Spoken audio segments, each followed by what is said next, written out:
Hello friend, आज हम Adani enterprises share का डिटेल एनालिसिस करेंगे और देखेंगे स्टॉक में हमारा बाइंग लेवल कौन से एरिया पे क्रिएट हो रहा है, हम स्टॉप लॉस क्या होगा और हमारा टारगेट क्या बन के आ रहा है। ठीक है, तो वीकली टाइम फ्रेम में जब स्टॉक को देख रहे थे, स्टॉक अपना लाइफ टाइम हाई ऑलमोस्ट 4400 का तक बनाया था और बहुत सारे नेगेटिव न्यूज़ और कैंडल स्टिक भी ऐसे ही बने। उसके बाद ये काफ़ी बड़ा करेक्शन दिया और ऑलमोस्ट 1000 रुपया तक आया था स्टॉक। उसके बाद स्टॉक ये अप ट्रेंड पे ही है।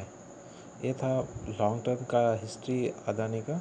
बट अगर हम करंट लेवल में हम देखें कि स्टॉक में हमारा कहाँ पर बाइंग एक्चुअल में बन रहा है, जो हम इंट्राडे पे हो या स्विंग बेसिस पे हम उस पर बाई कर सकते हैं। ठीक है, तो स्टॉक में अगर हम डेली टाइम फ्रेम में देख रहे हैं तो डेली टाइम फ्रेम में स्टॉक ऑलमोस्ट सपोर्ट लेके 3-4 टाइम तक इस एरिया पे सपोर्ट लेने के बाद स्टॉक इस जगह पे रेजिस्टेंस क्रिएट कर रहा, जो आपका 2580 एरिया है, जो करंट लेवल पे रेजिस्टेंस ज़्यादा क्रिएट कर रहा है इस जगह पे।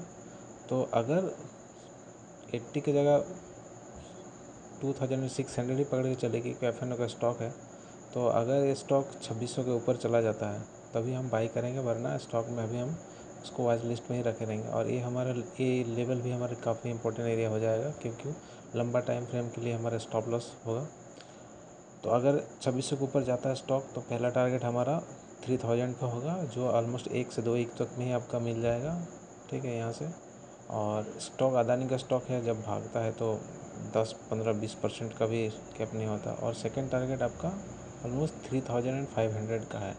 तो सेकंड टारगेट के लिए तो आपको वेट करना पड़ेगा कुछ दिन के लिए।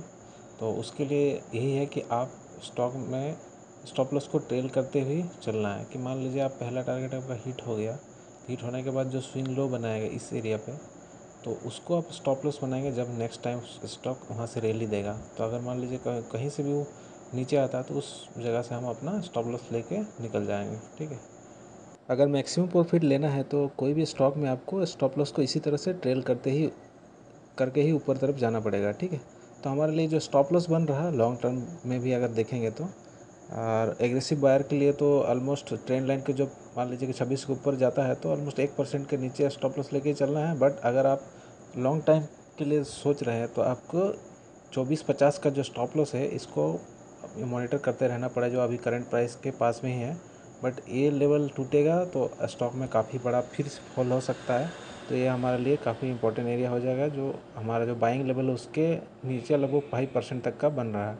ठीक है, और हमारे यहाँ से टारगेट भी बनेगा ऑलमोस्ट 17 से 18% तक का। एग्रेसिव बायर के लिए ऑलमोस्ट 1% का स्टॉप लॉस है, और जो स्विंग के लिए सोचेंगे उनके लिए 4 से 5% जो 24-50 का है। नेक्स्ट टारगेट होगा आपका ऑलमोस्ट यहाँ से 37 से 38% तक।